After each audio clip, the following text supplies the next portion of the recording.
welcome back to my channel, the perfect place for bridal hair and makeup professionals to build their books using Instagram. If you guys are new here, welcome. Some of you guys may already know me from over on Instagram, so you might be familiar with my journey into bridal hair. If you are not, I started my bridal hair journey with my business back in 2016. I actually started when I was working for a team at the time, so I started working for that team around the end of 2012, beginning of 2013. Then in the year of 2016, I decided I loved it so much, so I wanted to do it on my own. And in that year, I only had booked for myself 9 weddings for my own business, not being on the team. And then fast forward 5 years later in 2021, I have 86 weddings booked for this year alone. In today's video, I'm going to be going over the lessons I learned going from only having 9 weddings, basically 0 weddings to 80 weddings, the mistakes that I made so that you can avoid if you're looking to book out your year or next year. So let's dive in. The first lesson I want to share with you guys that I learned when I was just starting out is your logo doesn't matter, a business plan does. In the first couple months of my business, of building out my business, I focused so much on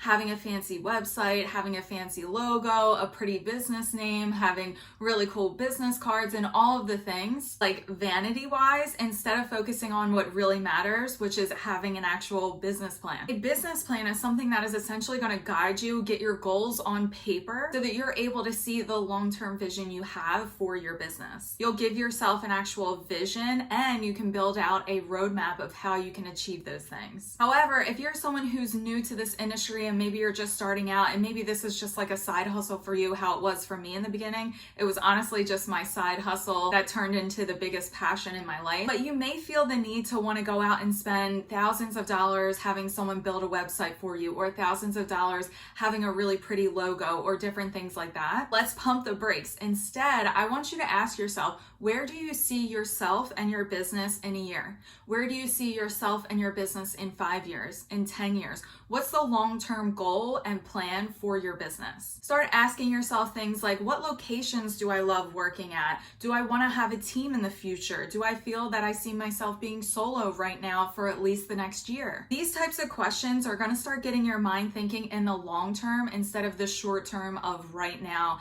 I need a pretty logo so that I can show up online, or I need to have a fancy website because that's how clients are going to find me and that's how they're going to want to book with me because I have a fancy website and I have a pretty logo. No, clients are going to want to book with you if you solve their specific problem. At the end of the day, having a really cool logo and the vanity metric of having a really pretty website is great. However, in the beginning, I spent way too much time and energy focusing on those things when I should have been asking myself business plan questions and actually getting a roadmap to what I was looking to achieve with my business. So figure out the vision, the goals that you have for your business before diving into throwing a ton of cash on your website, your logo, and different things like that. It's totally something I wish I would have done sooner. Really feel having that vision and having that exact roadmap of what I want to do with my business, whether it's do you want to do hair and makeup? Do you want to have a team? Do you want to stay solo? Are these the locations that you like going to? Just those simple things, start getting that working in your mind to set yourself up for success. The second lesson that I learned that I feel really helped me be able to take my business from only booking 9 weddings in the first year to 86 in this year is coming from a place of scarcity really holds you back. Coming from a place of abundance propels you forward. Now, let me explain.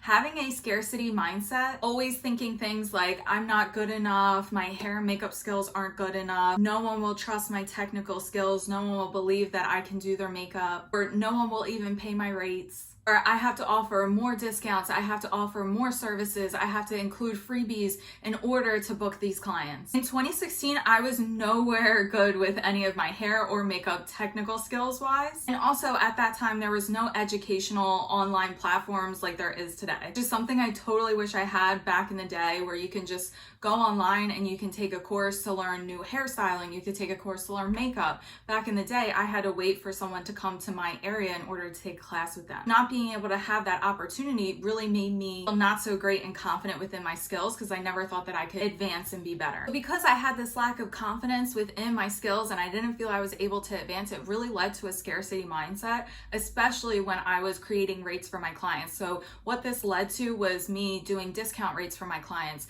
not charging for travel, including a lot of freebies such as lashes for free or adding on additional assistance without a fee, taking cash day up to be convenient for my client. Anything that was convenient for my client, I would do because I was coming from such a place of scarcity within myself. This led to me creating boundaryless habits within my own business that I didn't even know I was doing. And in the end, I wound up losing out on thousands of dollars because I wasn't charging accordingly. When coming from a scarcity mindset, you're going to take on anything that comes your way. And your clients will be able to pick up on this mindset and this behavior because it's almost like they can smell it on you and they'll push your boundaries. So let's go over the differences between a scarcity mindset and an abundant mindset. A scarcity mindset is thinking in the short term. You're only thinking of the right now, in the moment. I need to book this client right now because I need to pay X bill, or I need to take on this booking that just came in last minute because I need to fill up my books right now. Scarcity mindset is also believing you have to take on this booking, this last minute booking that came in your inbox because you believe nobody else is going to email you to book for that day, or taking on jobs that are too big for you to handle, like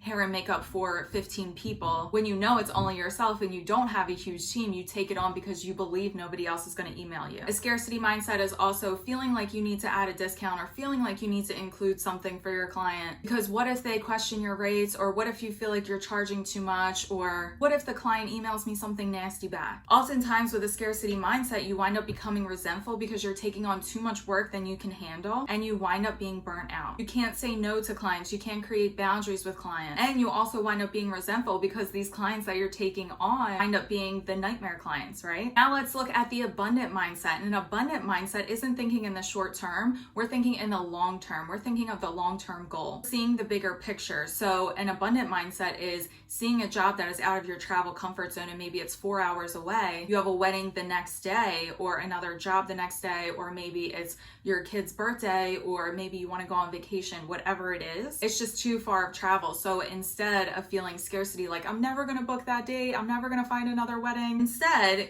you take a step back, you see the bigger picture that this is a year in advance and you probably will get another booking request for that day. So you wind up referring them to someone else who is closer in that area. An abundant mindset wouldn't be taking on any booking that comes in your inbox. And let's just say for the year ahead that you're booking for, maybe instead of doing hair and makeup, now you only want to focus on makeup. So you get an inquiry in your inbox for hairstyling and for makeup instead of thinking and believing you're never going to get another inquiry for that date. An abundant mindset would say, I'm only doing makeup for this year, I can refer them to someone else. An abundant mindset knows that there's endless opportunities around the corner, has boundaries set in place for email hours, for the places that you want to travel to, and for the clients that you want to take on. Think of it this way, we all have that one friend who always winds up finding the worst boyfriends or girlfriends to date. It's almost like they will literally take the first person who comes their way. They never weed out the bad guys or the good guys, the bad girls or the good girls. They literally just take on whatever first person comes their way, whoever is willing to date them. And oftentimes these people are always finding themselves in situations, in bad relationships with lazy partners who push their boundaries, who don't value them. They're in a lazy relationship because the person is taking advantage of their boundaries. This is the same when you are in a scarcity mindset within your business and you want to take on any client that comes your way because you believe there's no other opportunities out there for you.